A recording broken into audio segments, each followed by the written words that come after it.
With worries about the effects of climate change, concerns over water quality, and recently announced investments in improvements, Granite Staters are focusing on the environment this summer. Of course, no better season to do that than here in New Hampshire.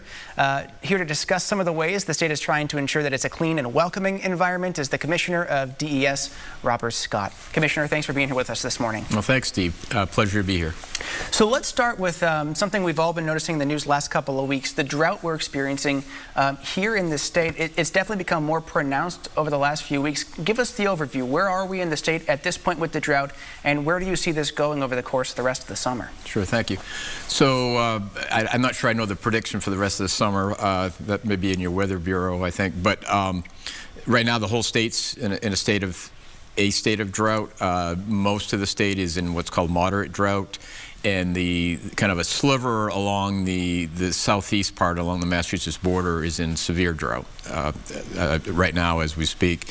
That's really, this is a multi-year thing, really, right? So you may remember in the past 2 years we've had drought in different parts of the state also. That's kind of depleted our groundwater supplies. We've had yet another year of lack of snowpack during the winter. The snowpack's important because when it melts in the spring, that provides a little bit more refreshing of all that, and we really had very little of that this year. So we're kind of going back into where we were, unfortunately. Well, so from the data you're seeing in your experience, is this just the typical drought we see in the summertime, or is there anything abnormal about where we're at? Well, again, I would say we're going into almost year 3 at this point. So, you know, it goes in cycles, obviously, but we do need to be prepared. For the citizens, obviously what that means is we're going to start to look at restrictions with the water supplier, and conservation in general is going to be important. One thing that we do see, and I get it, I do it too, see, it just rained yesterday, the drought must be over, and that's really not how that works. So it appears to be something that'll be we'll see a lot of this if the weather doesn't change markedly this summer. I think this will be with us for a little while this summer. So do you anticipate more restrictions in communities like the even odd watering or even full restrictions over the next few weeks and months? Likely, again. So, you know, we may get some big weather event that maybe recharges, but we don't see that on the horizon right now. So we have, obviously there's water restrictions potential for water suppliers, your water systems. We also we're on the lookout and we're working with well drillers. We've had a long-standing program. We've modified a little bit to provide assistance for private owners, low income, when their wells go dry. So we've last year I think we did around 115 assistance programs to get either wells dug deeper or to dig a new well. So we're kind of watching all that. And then is there anything beyond just the typical conservation messages you hear that can be done to alleviate some of the things we're dealing with? Not off the top of my head, I guess. You know, conservation's the big part of it. You'll see, and you know, it's hard for some folks. Gee, I don't want my lawn to be brown, that type of thing, but it's really for the greater good of the water systems. And you know, again, I think the work we're doing on the private wells too is helpful too. So that provides a little bit of resiliency for future years. If your well gets dug deeper this year, you're much less likely to have a problem next year and in future years, that type of thing. And so is there state help for folks, you know, if their well is drying up or things like that, where they can reach out to the state for assistance? Yes, so we have, you know, thankfully, and I'll get to that hopefully before we get done today, it's been a time of opportunities for the state and for the agency to help the state. So one of the many funding sources we have has been the Drinking Water Groundwater Trust Fund. And through that, we've been able to fund an assistance program for impacted low-income wells for drought. We've just modified that program. We're doing a soft rollout, if you will, but it's still available, which is why we're talking to the well drillers. And probably the first week of August or so, we'll be on our website to not only provide for drought, but other weather, natural disaster events that impact your well. Again, this is a low-income program for those who really can't help themselves.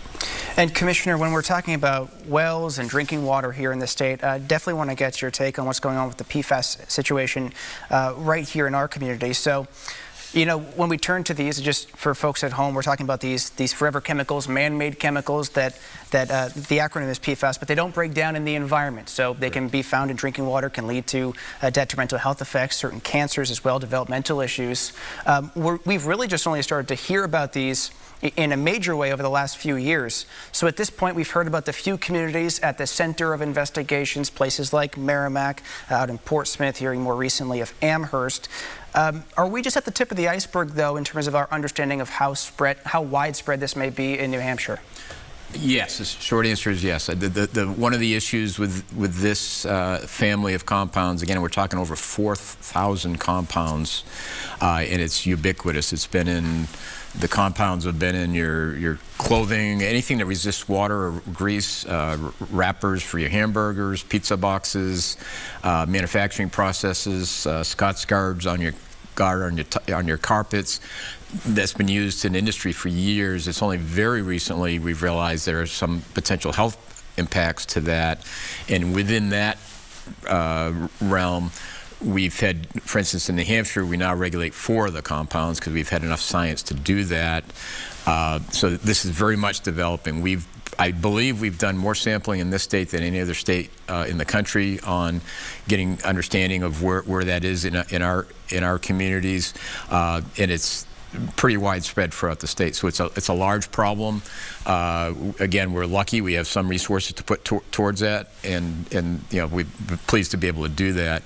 But we're working with industry that potentially has been the polluters, as well as our local communities, fire departments. It goes on and on. So when you say it's pretty widespread, when we do, you know, well testing around the state, are you more likely to experience it than not? At some level, most likely, yes, meaning some level of the contamination. And again, that's another issue, is risk communication. Is if I have any at all, is that a problem? Or, you know, where is that line of where you should be concerned in my health impacts, that type of thing? By and large, again, the science is still being developed on PFAS. It's generally speaking, a lifetime exposure would be what we're looking for, but potentially as a health impact. So all that's been very difficult. It's hard for understandably, the communities and the citizens. They want to know now, what are the health impacts? And this is just an emerging, it's called an emerging contaminant because the science is emerging, the understanding is emerging, and those are hard discussions. Sure. So at this point, DES is launching a new rebate program to help, you know, for things like well testing and also for mitigation. So what exactly is this new program? So again, this is based to private well owners. So if you have PFAS you've tested and it's over our state limits, again, we have state limits for drinking water limits for 4 of the compounds. If you're found to be above those limits, you qualify. And we provide a reimbursement for up to $5,000 for what's called a point of entry treatment system. So this is some kind of treatment to the water from your well as it comes in your house. It could also be if you just rather treat at your point of use, under your sink, that type of thing. So you can get up to $5,000 reimbursement for that, or to be blunt, we really prefer you to connect to a public water system, so the cleanliness of your water is somebody else's problem. We'll provide up to $10,000 for that to help you get a water line connection. That only works, of course, if there's a water line near you. Now, I notice these are rebates. Do people have to pay this money up front themselves, or is the money provided automatically? We'll work with the installers, but typically it's going to be a reimbursement program. So you're going to have to... So folks will have to front, in some cases, up to $10,000 beforehand, which is no small amount of money. Correctly. So again, we're very willing to work with the communities, the water suppliers in that case. So it's unlikely in that case, the $10,000, because you're working with a water company. But more appropriately would be, I'm going to put my own system in. And in that case, just like the well program where we're working with the well drillers, we'll work with the installers of these type of equipment to make sure that all works for you at the end of the day. Now, mentioned in this is that this is when it's not addressed by a responsible party. So at this point, how aggressive is DES going to continue to be to find those responsible parties for the contamination and hold them responsible for the cost and for the mitigation? Sure. So we try, and you know, that's one of the benefits of us being so relatively aggressive in the statewide sampling we've been doing, if we find a higher level in the drinking water supply, the first thing we do is look around, if you will. Sometimes it's brought to us. You already mentioned, I think, St. Gobain. That is an unprecedented area. That's 64 square miles where we negotiated with the responsible party there to look. You're responsible to make sure that people are getting their water needs met. I believe that's unprecedented in the country, never mind the state. I would never say we've done too much or even done enough. There's always more to be done, but we try as aggressively as we can to work with the responsible parties to make sure people get the water they need.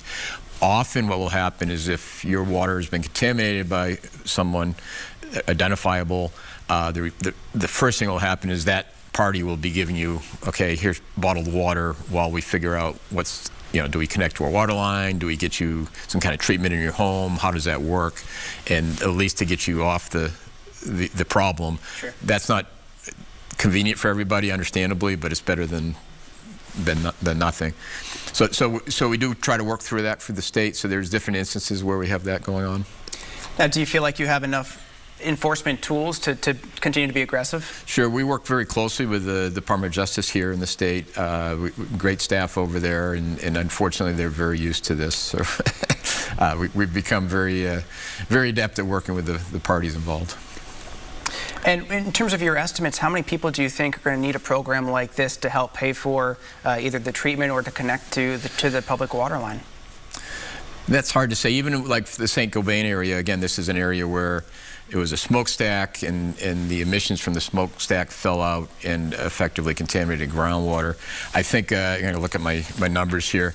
So they provided bottled water to over 1,000 households right now. They've done almost 600 residents have been connected to the public water supply, and we've just got an agreement with them where they're going to provision either with treatment at the home or connecting the water lines over 1,100 more, and that's just in that 64 square mile area. So that's a high area, but statewide we don't really quite sure at this point, which is why we want to do this program. I think that will help. The program, meaning the rebate program, I think that will help flesh out that a little bit and provide resources to folks so we'll have a little bit better data at the end of the day too. So I think one of the messages on that end is, other than, gee, there's some financial help available, we hope it's an incentive, if you have concerns about your water, to get it tested. Yeah, because we're just at the beginning of really understanding this. Right. Okay. Commissioner Robert Scott, we appreciate your time this morning. Thanks so much. Okay, thank you.